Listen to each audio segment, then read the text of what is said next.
The story of how the 3 Series Touring came to be. It is the story of a BMW employee who only wished to go on vacation with his family. With my family, wife, and 2 kids, I needed a bigger trunk. Especially with young children, you always have more luggage, because everyone wants to take a tricycle or toys, and at that time, conventional cars were too small. In the mid-80s, the BMW 3 Series was only produced as a sedan. But BMW employee Max Reisbuck needed a more spacious BMW for his vacations. So he bought a wrecked 3 Series and started to work on it in the garage of a friend. I had no construction blueprints. The vehicle and the modifications were all in my head. Of course, it grew over a period of several months. I thought about how to do this part and then that part.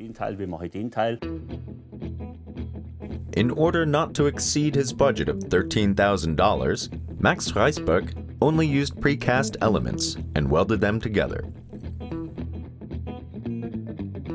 After 6 months of work, the new vehicle was finished.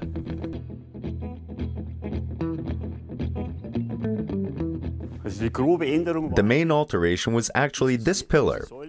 Usually the tail is here. I moved it to the rear edge of the vehicle. With that, the shape of the Touring was almost finished.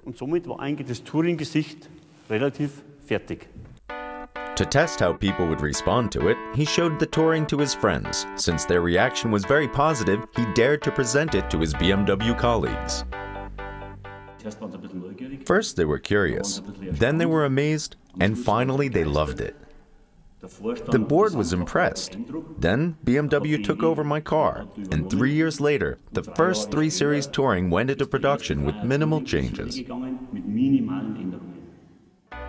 In 1987, the first Touring hit the market, a spacious 3 Series with an inclined rear and lots of space to fit all needs, with only one visible change compared to the first prototype. The biggest change was this lowered trunk. At the time, the press called it the beer crate gap, because a crate of beer fit exactly through it.